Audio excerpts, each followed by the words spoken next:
Good afternoon, and thank you for joining us here today. My name is Abby Ape, and I am the director of the Brickell Homeowners Association. Thank you for joining us. Since 1990, the Brickell Homeowners Association has been dedicated to preserving the quality of life, issues such as green spaces, parks, schools, education, and so much more. Our advocacy work partners together with associate members to serve, equip, and inspire condo members as well as the residents of our community. And today we are here with our associate member from Haber Law, Mr. David Podein. David, thank you for being with us here today. So one of the many focuses of Haber Law is construction law and construction design defect litigation. They have a team of architects, engineers, construction companies at their disposal, and they are here to help educate both associations, residents, and anyone who is interested in learning more about this topic. On this call, we also have the City of Miami Mayor, Francis Suarez, along with City of Miami Building Code. Thank you guys for joining us. Unfortunately, in wake of tragedy at Surfside, our hearts are heavy as our community grapples with the question as to what exactly happened. We've all seen the horrific video of the building collapse, and as we pray for the families that have been affected by this tragedy, we can also assist them by supporting them at supportsurfside.org. Before we begin our meeting, we want to pause for a moment of silence and prayer. Right, you can bow your head, close your eyes, pray if that's what you do. It's okay if you don't. We just ask that we take 1 minute to bow and remember.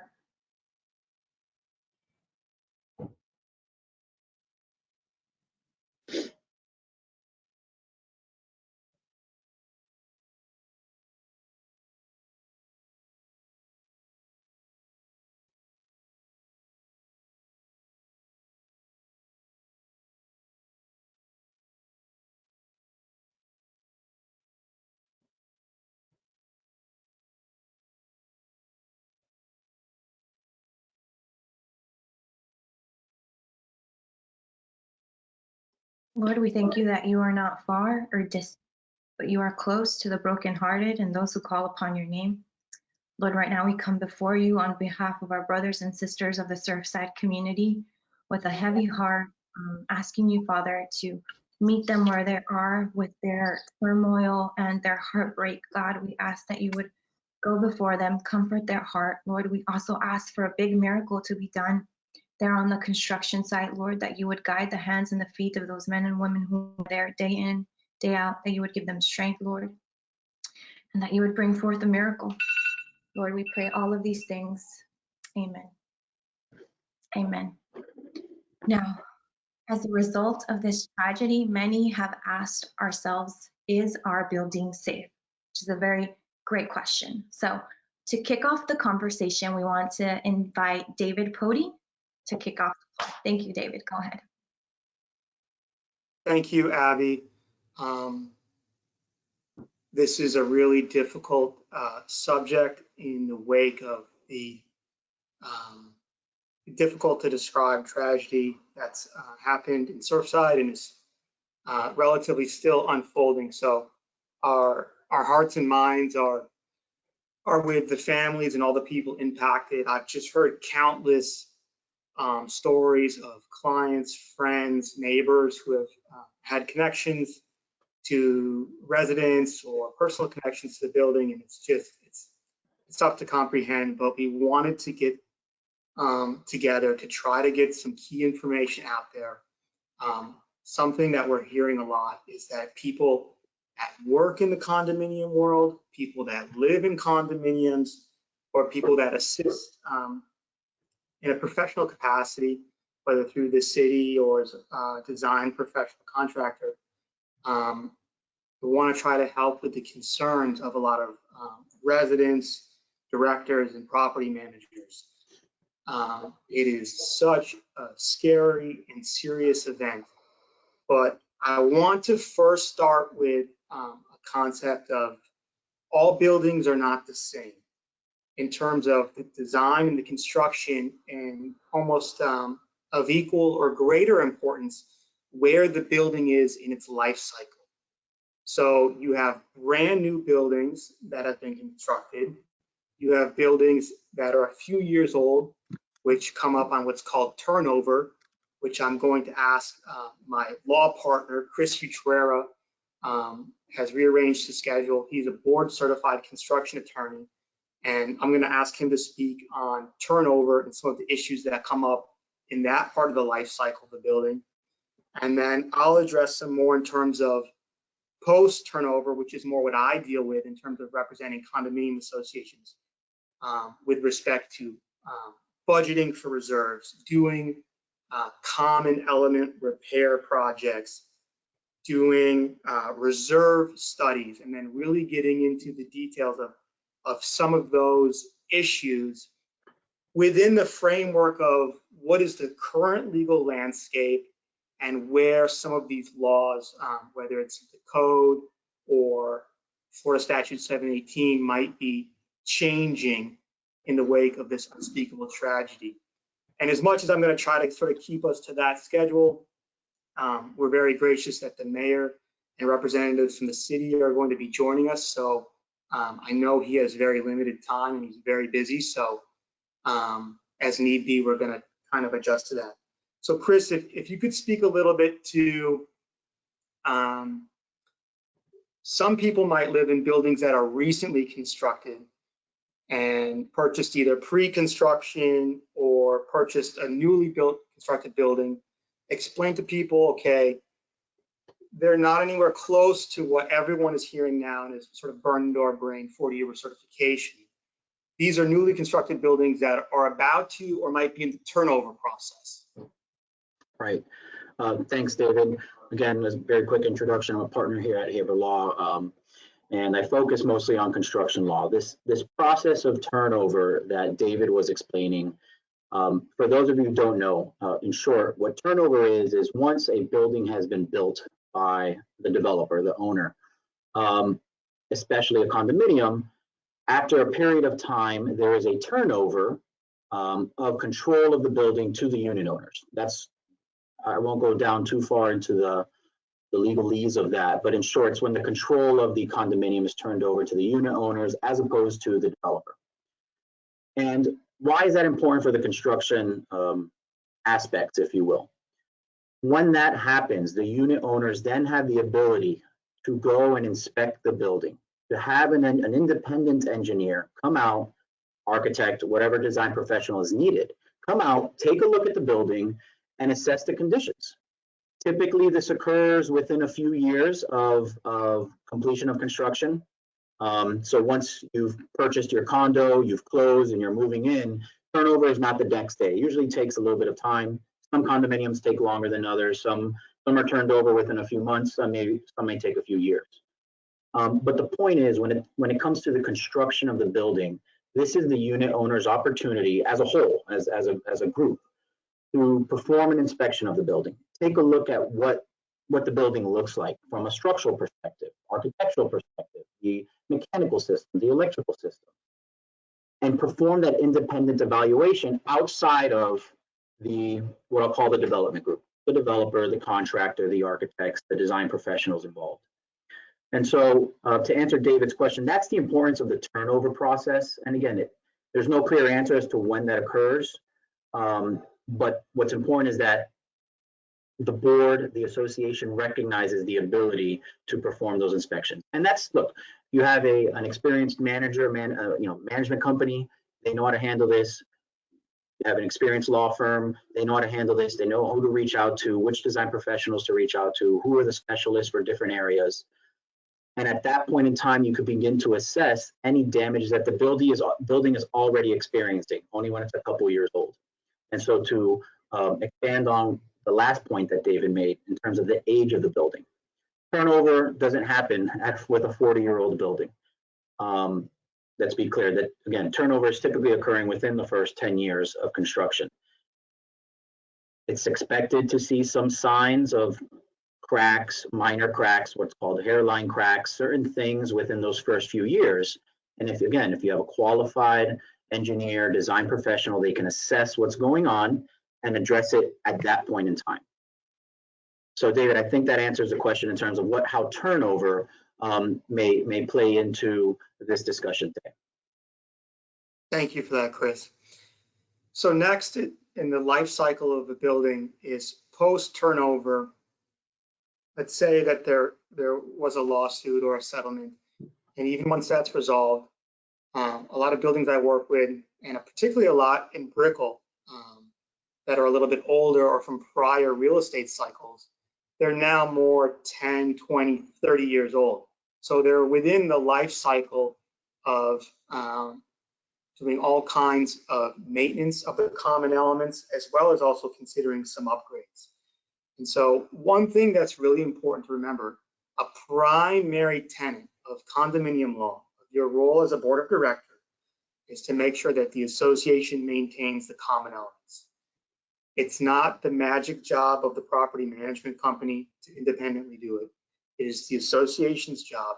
The association acts through the board of directors, who are elected by the unit owners, and then obviously they delegate tasks as need be to the management company, to the maintenance company, to legal, and to other professionals. So one issue I've been talking with people to focus on this is to think of the concept as the law generally requires the bare minimum. So I think obviously there's going to be legal changes coming out of the wake of this severe tragedy, but a lot of buildings probably are not going to want to wait for the laws to change. They want to be looking at what are we doing in terms of reserves? Are we proposing budgets at a board level that waive reserves? One of the big issues that people are starting to talk about now is it's fairly easy for a condominium association to waive their reserves. The reserves are needed for the necessary systems within the common elements, but frequently a board of directors will propose a budget to their members to vote on with the reserves waived. But depending on how your documents are drafted, it's pretty easy to obtain a quorum, which might only be a third of the members, and then a majority of that quorum number. And now you're waiving your reserves. So you're starting down a path of not saving money for these major common element and repair projects. And I think it might sound obvious to some people that really deal with this information day to day. We have to remember that the building starts deteriorating immediately once it's built. And so it needs to be maintained. There's going to be repairs that need to be made.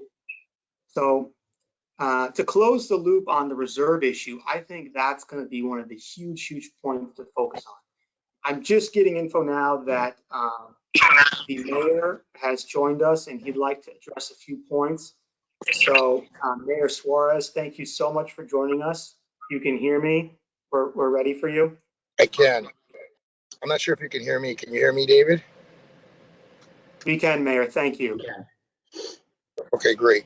Well, first of all, thank you so much for convening this very important discussion. I think people are very anxious, and understandably so. What we saw in Miami Beach is an anomalous event, but one that may have been preventable. When you see the deterioration to some of these buildings that seem to have gone unattended. And I think I was listening. I've been on for a while, actually, listening, and I haven't been able to get the technology to get me on. But your advice is spot on. The associations are like cities, right? You're a self-contained organization, and your primary responsibility, just like cities' primary responsibility, is to take care of our common areas, our streets, our sidewalks, right? And if we fail to do that, someone can get hurt. The same thing can happen in a building. If you defer maintenance too long, if you don't have adequate reserves, all the things that you talked about. I'm just glad that we have Chris and that we have Ace on the phone. I'd asked them to join the meeting because they acted very swiftly. You saw that we were the first city in Dade County that put out a request that all buildings over 6 stories with 40 years of existence or longer need to recommended that they get an engineering report certifying their habitability. It's imperative that this is a moment where we should not cut corners. I understand, sometimes assessments are expensive, and I get it. It's an unfortunate cost that we have to bear. Just like when you have to re-roof a house, or when you have to do a variety of capital things to keep your structures safe from the elements. But a tragedy like this, unfortunately, brings a very stark reminder that our buildings are built to last, but they need to be taken care of, just like everything else in life. And so, again, we have an amazing team. I know at least of 2 buildings in Brickell where I have family members that were already visited by inspectors. I think the day after the building collapsed, and one the day after that. So I really want to commend my building team, who have done a magnificent job, and we have great professionals. I called Maurice Pons as well, who's been a long time building official for the city, and asked him to think about what could we be doing better. Is there anything that we can be doing better as a city? Are there laws that need to be changed? Are there inspections that need to be sooner? What can we do as a supervisory authority to make sure that something like this doesn't happen in our city? Because remember, this has very broad implications. This is not just about unfortunately the 160 people who are unaccounted for. This has broad implications about the safety of tens of thousands, if not hundreds of thousands of people that live in buildings and high rises. This has implications for real estate, in terms of the value of real estate, and people feeling confident and safe that you can buy real estate and sell real estate. I mean, it has very, very broad implications. So, I feel very honored that Abby put this together and invited me, and that you, David, would take the initiative. I think it's very smart. And of course, I feel very comforted in knowing that not only do we have a great building team, but we have our urban search and rescue team right now is on the pile. We take over the pile at noon every day, and we leave at midnight for 12 hours. Our firefighters are there.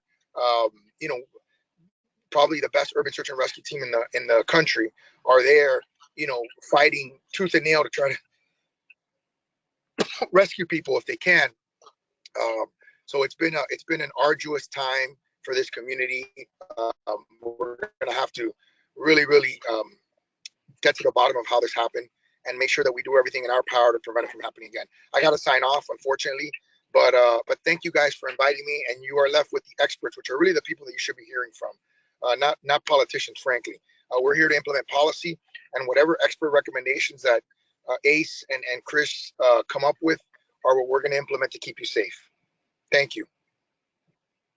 Thank you, Mr. Mayor. So, Ace, while we're on the city of Miami topic, I'm wondering if you, or if I'm not sure if any of your other colleagues are on, could talk to the visible inspection for signs of distress letter that was issued. Explain that a little bit. For we have a lot of property managers, we have a lot of condo directors who are tuning in. So I know the letter is pretty short and to the point, but if you could explain the city's position with the letter and some of the processes related to that, and then if there's anything else you can preview to us of what else might be coming in the pipeline. Yes, absolutely. But first of all, I want to apologize to Abby for mispronouncing your last name at the beginning of the, and finally I was able to change mine as well on the, we use so many different programs to communicate nowadays that is, wow, difficult sometimes to keep up. But yes, the letter was definitely short, but there was something that is definitely not short in that letter, and that is actually is raising the bar of what we need to follow in order to recertify our buildings. And so the first thing that the city has concentrated on is those threshold, what we consider threshold buildings that are 6 stories or higher and more than, and have 40 years of age or older. And what we wanted to do is go above and beyond what the letter of today's code calls for, and who is qualified to recertify those buildings. And what we're asking for, there's 125 buildings in the city of Miami that are currently 6 stories or higher and 40 years or or older. And we have asked those 125 buildings to hire a structural engineer, but not just any structural engineer, a structural engineer that has designed and inspected at least 3 buildings of the same qualities, right? So we don't want an engineer that just graduated from college, right? We don't want an engineer that has designed a building that's three stories high, yet we're certifying one that's 40 stories high, right? So we don't want the level of discrepancy. We want somebody that has the level of expertise, right? Or even for that matter, right? There's many different types of engineer qualifications, right? You have engineers that are, that have a field of expertise in electrical and mechanical and plumbing and fire protection, right? But and structural. So we want to make sure that we're very specific in our ask to make sure that what we get back is comes back from someone that has the level of expertise, even if that building was to be designed from day one. So that is what was sent to the associations. Now all of the letters have been sent out. Above and beyond that, we have also we're also in the process of hand delivering all of these letters. So maybe some of you have seen our inspectors knocking on your doors. It's just making, that's just a secondary measure to make sure that the letter gets to you, right? So we have put out the actual media report. We have put out the mailings, but we also want your inspectors making sure that the actual news gets to each individual building. It's very possible, and that is what we're working on, that some of these what we call and what we would label administrative code compliance changes make it to our code as well. So be on the lookout for that. That's all I'll say for now. But are you able? If you guys have any other questions in reference to the actual letter, I'll be more than happy to address them right now. Sure. Are you able to speak to at the city level in terms of the code? Are there preliminary discussions about Absolutely, the city there are proposal? discussions on there. So there are. You have to understand that there are 2 different types of. It's very preliminary right now to talk about obviously what happened. So, but I can tell you that there's a lot of communications back and forth between the county and other municipalities that have buildings of that level of complexity as to what changes we should be thinking of going forward. We have one this morning. We have another one. My building official has had plenty of them. We just have another one this morning, and we have another one tomorrow, and they'll be ongoing for some time. And there'll be a lot of recommendations from all municipalities that have this level of complexity as to how we can, change the code technically. That's perhaps a little bit of a more complex and process going forward. But I can tell you in the short term, I'm going to be proposing some administrative changes that I wrote down very, very much in line with the letter that was sent out to the 125 structures in the city of Miami.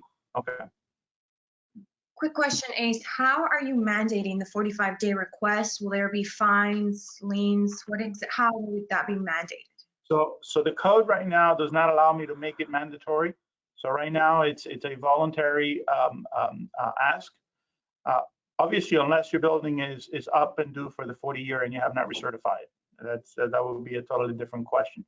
We have, maybe 1 or 2 buildings in that category. They're very few. Everybody else has been very good in making compliance. Otherwise, you're in the process of making your building compliant, because some of these repairs are not done overnight. Some of these repairs are repairs that may take a few months to complete, right? So everyone in the building in the city of Miami has been very, very proactive in making sure that those recertifications are done on time. But what we want to do is, while some of those recertifications have been done on time, we want to go above and beyond in making sure that now we have a higher threshold of review, being that engineer that has been identified on the letter for a second set of eyes going out and looking at any signs of visual distress. Okay, and documenting those and preparing any sort of action that might be required.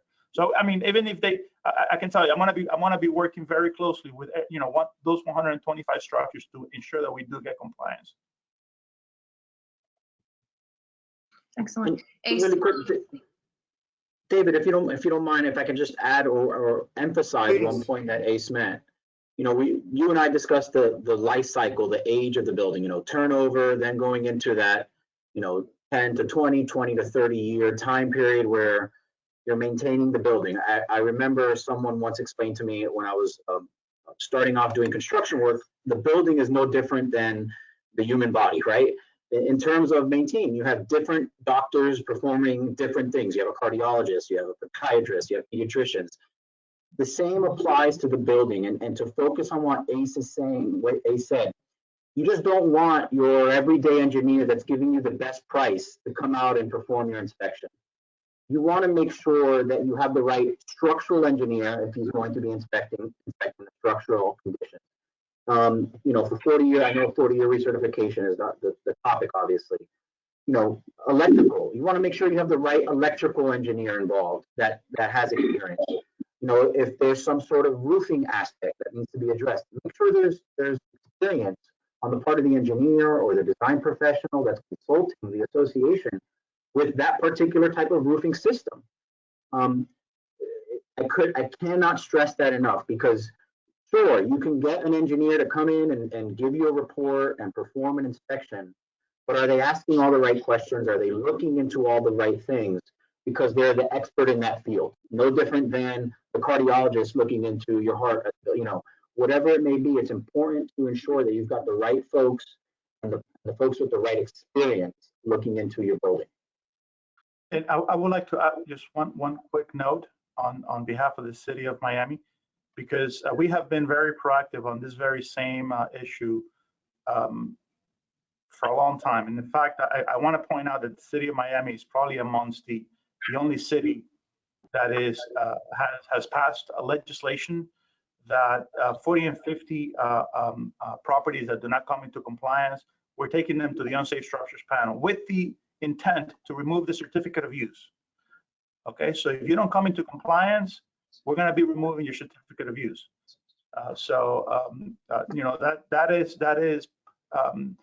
We started actively processing those cases back in early January and February of this year. The actual legislation was passed last year, and this is something that we have, and are taking very seriously. So, look forward for that to be a very powerful enforcement arm, because obviously, if you don't have your certificate of use, you're going to have to vacate your building. I have a question. What would you say to buildings who are next to a new development and who are older? For example, at the end of 25th Road, you have a lot of older buildings right next to a brand new construction site. How can we prevent from a potential tragedy to occur when we're digging deep into the ground right next to older buildings? What I can tell you right now is that those, this is, I was hoping just to address questions related to the letter at this point, but I can tell you by being brief, that those are obvious conditions that are considered in the design of a brand new structure, that all of those conditions are definitely considered and reviewed for as part of the permitting process. Okay. Sure. And Abby, I just want to point out, we're not speaking as to any potential causation issues, or even though that is a good point that's relevant to this discussion, I just want to be clear for everyone listening, we're not opining as to causation with respect to the Surfside tragedy. But to your question, that's an excellent point. And that's one of the reasons why I wanted Chris to join this important conversation today. For a lot of the Brickell Homeowner Association members, you might remember Chris from his presentation. It might even been less than a year ago. So you can touch on some of the highlights, spoke on this exact issue, and definitely either in the show notes, or you can email us and we can provide a link that has that presentation as well. But Chris, Sure. Maybe you could give us a couple of the highlights. Yeah, I mean, I have no problem. I could share that presentation. We did it for the Brickell homeowners. I know it was in COVID, so it was definitely within the last year. Excellent question, Abby. I mean, it's obviously something that is the southern part of Brickell could be potentially looking at some of these older buildings. There are several things that you can do. One, to Ace's point, whoever's performing the development next door, you know, that new building that's going up, that is without question a consideration that goes into their process, so to speak. As unit owners and as your own building, what can you do? One, again, engage your management company, have them try to, you know, sometimes it works, sometimes it doesn't. Reach out to those folks that are performing that construction or that developer that's performing that work. And you'll be surprised, there are many times where ahead of the game, if you will, there is what's called, it can be called different things. I call it a neighboring agreement, where an agreement can be reached between the new developer and the existing, or I should say neighboring property. And a fund is set aside or some sort of understanding as to if certain issues were to come up, how are they to be investigated, how are they to be handled, and how are they to be remediated. I won't give any specific examples, but I had a client in an older building where they entered into some sort of neighboring agreement with the new developer, and the new developer agreed during the course of their construction. It was a little bit of an inconvenience, but they provided shoring within the garage of the old building. They provided, you know, bi-monthly inspections by an engineer to check for cracks and things like that. Even if that's not possible, you can still do your own work. The management company can still, again, reach out to the proper professionals, whether it be a structural engineer, most likely a structural engineer, a civil engineer, to assess the building, your building, while the construction is ongoing. That's one thing you could do. Another thing you could do, again, document. I mean, you'll hear every lawyer will always say this, document. If you know construction is starting next door, document the conditions of your building. As simple as taking pictures. I mean, that's the most basic form of documentation and one of the easiest. You can have your manager, you could have your building engineer walk the property, document the conditions, and then what you could do is you create almost like a time sequence of after they finish driving the pilings next door, what does it look like now? Okay, they're now installed the grade or the slab on grade next door. What does it look like now? They're topping off the building next door. Does it look any different? And these are the sorts of things that you can do to determine whether that construction next door has affected your building. So there's different ways to address it. The most simple answer I can give, Abby, David, is to be proactive. You know, if you see construction going on next door, don't wait until the building next door is done. You see the cracks and then say, you cracked my building, so to speak. I hate to sound so joking about it, but be proactive about it. To whatever extent, whether it's approaching the developer next door, whether it's documenting your conditions, notify your insurance carriers. Again, whatever steps that you can take to be proactive, do so. Because look, we're in South Florida, buildings are going up next to each other with very little space in between them in some instances. And it's a natural occurrence as a result of construction. But again, the more proactive you are about it, the better that you can ensure your building is protected. A great point. And related to that, Chris, and along the theme of being proactive, one of the other condo association law and management issues I want to touch on, and I think that's going to come more to prominence in the wake of this tragedy, is revisiting the reserves and particularly the reserve studies and really diving into, and we might see more regulations and more requirements. But again, we don't necessarily want to wait for the law to catch up. Associations need to speak with their attorneys and their property managers about being more proactive on when was the last time you had a reserve study? How detailed was it? What did it look at? Did you get engineers or contractors who have done other inspections on your building involved in that reserve study process, and make sure everyone is talking apples to apples in terms of what are the key issues in the building, and really getting into the details of evaluating the common elements and the useful life of these systems, because then that works into budgeting for your reserves. Because one thing I think this is going to be related to is it's a very difficult to be, it's a thankless job. It's an unpaid job to be a volunteer board of director in Florida. You've got to deal with so many issues. You've got to deal with so many communications, complaints. It's really a thankless job.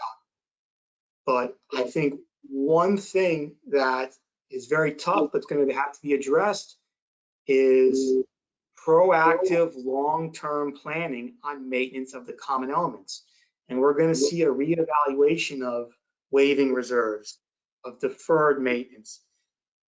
And then thirdly, about once associations get the political capital and the votes to maybe do a large project, does it then become too large to do and to stomach with the association? Because a lot of times you see, well, we're going to be doing a huge construction project. We're going to be ripping up the pool, closing down the pool deck, closing down the garage. Why don't we also do a bunch of upgrades, a bunch of optional upgrades in the building during this process? And sometimes I feel that slows down the necessary repairs, or it increases the size of the special assessment, where it still becomes this controversial political item, because we have to face the reality that condominium associations, it's political in nature. You have elected officials, the board of directors, by the owners. So with that said, another thing I think that we're going to see is there might be enhanced disclosure requirements. So additional requirements, additional red tape, additional legal compliance for condo associations, and probably their management companies as their agent, in connection with disclosure requirements. Right now you have the estoppel, the condominium estoppel, that really only deals with the assessments that are owed, special assessments that are coming up, and maybe some restrictions that are specific to the building. And then another thing that's infrequently talked about, no pun intended, but there's an official document called Frequently Asked Questions, which is basically a summary of the governing documents of the association. Because we have the legal requirement where a buyer can get the governing documents of the association, but most people don't have the time, the patience, or the stomach to get through an 80, 90-page condominium declaration, a 30, 40-page bylaw, then the rules and regulations. The frequently asked questions is in essence a summary of a lot of the main governing principles of the association. But what if that legally required document also required some kind of disclosure about proposed or known common element issues that are in the process of being addressed or coming up? I think these are some of the things that we're monitoring to see if there's going to be legal changes, whether at the city, county, or state level. I know we're only limited to 1 hour here. I want to be respectful of everyone's time. I know Chris has to hop back into another meeting soon. We have a huge amount of attendees, and I've received a number of questions that have come in. I know Abby was able to ask some. Abby, I don't know if you have a few more here before we wrap. Absolutely. We'd like to know, along the same breath of what you're speaking already, what recourse do owners have if the board does not communicate with the owners of the building? Sure. So that's kind of an open-ended question, and obviously I can't give specific legal advice to people asking questions, but in general, there's recourse, whether it's official documents. So there's a bedrock principle of being an owner within a condominium association is you can make an official records request under Chapter 718, and also depending on the size of your building, there's also some relatively recently enacted website and official records request requirements that make these records a lot easier. There's also a little known right where owners can also get sort of request issue statements actually do a little bit more question and answer if they're not getting the answers from the boards. And then there's things as simple as within the governing documents of the association, it might spell out the specific rights in terms of requesting to speak on items and be heard. And some get very detailed in terms of how much time you can have to speak on meetings and time to reserve and whatnot. So depending on what the issue is and how much or how little communication you're getting, you know, it can be dealt with in different ways. But the primary way is official records request if you're not getting the information you need at meetings or through weekly updates. Okay. And in that same breath, who holds condominium associations accountable? So it really would depend on the type of claim or allegation that's being brought. There's the department, there's the Florida Department that regulates condominium association. There's also an ombudsman that sort of weighed in on some issues. It's really a complex question. There's certain issues that have to be arbitrated, and then there's also claims that can be litigated in court. So I hate to be the lawyer that says the answer is very complicated, but there's multiple avenues depending on what the claim is. Got it. Okay. So our next question that we'd like to ask, buyers and residents want to know which buildings have undergone the 40-year certification process and the subsequent 10-year recertification. Is there a website that you could send them to, or do you have any more information regarding this specific question? So Chris, can you explain, so we can, I guess, take a step back to make sure everyone understands. When we say 40-year, can you explain what that is and what that's tied to? Sure. And I briefly mentioned this a moment ago. I mean, to try to be as short about it as possible, the 40-year recertification is for any building that's after 40 years of completion. It needs to be recertified, so to speak, by structural engineer, electrical work, and they need to go through the building to make sure that its life safety is not an issue. And then after the 40-year recertification, you then have to do it every 10 years. So that's, I've tried to put as much into a nutshell as possible in terms of how it works. To answer the question, Abby, I believe the city of Miami, I'm not sure if there's an online listing of whether, you know, every single building that's, you know, 40 years or coming up on the 40 years is, you can find that information through the city of Miami's website. Ace probably has a better answer that I do. I do know certain municipalities obviously keep a running list, as Ace mentioned before, and you would have to go through the requesting of information through the city in order to find out if you know, your building is on that list and where it is in terms of, you know, year 38, 41, whatever year it's in. So we don't have a list right now that is available on our website. I can tell you that we're gonna do our very best to make that list available as soon as possible. So, But obviously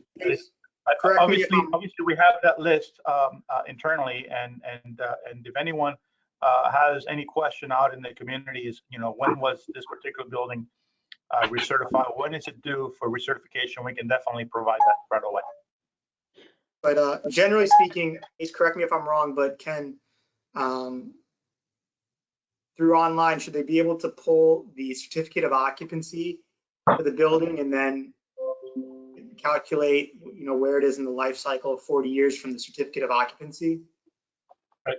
So a good way to do that is you can go to the Miami-Dade County Property Appraisal's website. We go by that particular information. So whatever year is documented in the Miami-Dade County public records as the year built, 40 years from then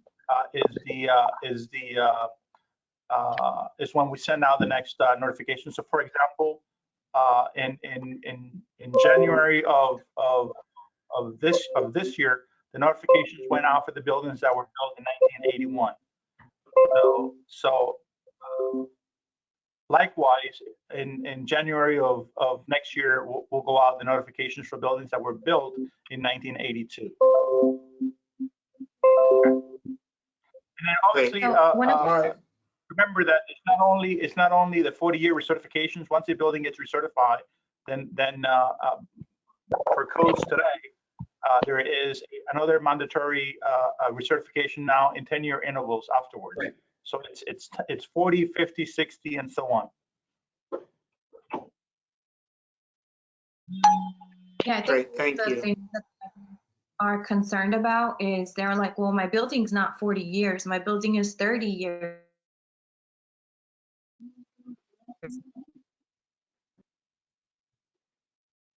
Sorry, Abby, you were breaking up on that. I said some of the residents have reached out to me and they're concerned. Their building is not 40 years, but perhaps their building is 30 years. To the residents struggling with peace of mind with buildings that are, let's say, 30 years. So the way that there's nothing obviously preventing any condo association from proactively initiating some of those recertifications ahead of schedule. It's not uncommon to have buildings that get recertified ahead of their 40-year recertification due time. Okay. Yeah, that's an excellent point, and Right.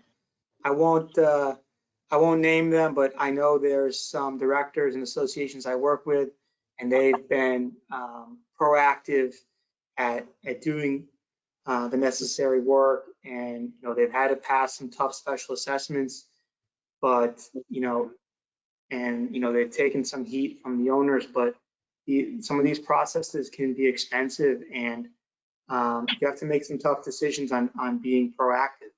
And I think one of the key issues for people to focus on that we brought up earlier was, remember, the law is the bare minimum. Oh, The right. law is the bare minimum. The owners through the board, and then whatever they delegate to management and their other professional advisors, the owners are in charge of the building. Right. Yeah, another question, very great question. Residents want to know, do HOAs get audited yearly? We want to know if the money that is given to them is being spent on repairs and maintenance. Sure, so that's a question we could address in a separate webinar, but there are sections of the admin code that deal with the types of audits and what buildings need to be audited, and that's a whole separate issue. And to the person that asked that question, you can also shoot me an email, and I'd be happy to go over it with you. My email is dpodein@haber.law. You can also reach Chris at Utrera@haber.law. We're coming up here on sort of the 1 hour mark, so I want to thank Mr. Mayor is no longer on. I want to thank ACE and the City of Miami Building Department for jumping on quickly, and Abby for helping us organize this, Maury and Nikki and everyone at my office that helped get this together. But going forward, I think we're going to need to have another one that I'm sure there's going to be some more changes that come out, whether at the city level, county level, or state level. So I think we'll probably be reconvening in another, I don't know, maybe 1 week, 2 weeks, a month. But Abby, hopefully we can get everyone together again. And I just want to say our hearts and minds are with all the tragedy, and it's really difficult to even describe, but hopefully some of this information was very useful to people that are living in condominiums, are working in condominiums, and so I want to thank everyone for your time today. I just want to, in closing, I just want to make sure that everyone gets a chance to. I put my contact information on the chat, my name, my email address, and my phone number. Please do not hesitate to send me an email or call me if you have any questions or any concerns that is directly related to building. More than happy to get on the phone or answer that email. Okay. And with that, I do have a hard stop in about 2 minutes. Have to run into another meeting, so thank you very much. Thank you so much. Thank you, Ace. Vanessa, anything before we jump off? Yes, I would like to thank Haber Law for your presentation you helped during this process. Also to the City of Miami. A special thanks to Eddie Leal, the Chief Legal Counsel for the Mayor, to the Mayor, and to the entire City Building and Planning Department. And it's up to the board members to be proactive, to keep the preventive maintenance plans in place, And I tell you what, we're going to encourage all our membership in the Brickell area to hire professionals to do assessments on structure because that's our duty. That's the bottom line. Thank you so much, and God bless you all. Absolutely. It sounds like there's a few webinars that can this one. Do it in a series, Is My Building Safe? We hope to continue working together with Haber Law. Thank you so much to the City of Miami, Ernesto, everyone who took the time, 300 plus residents who joined us today. We thank you so much for your time. We wish you all the best. Be safe and God. Thank you. Thank you. Thank you, everyone.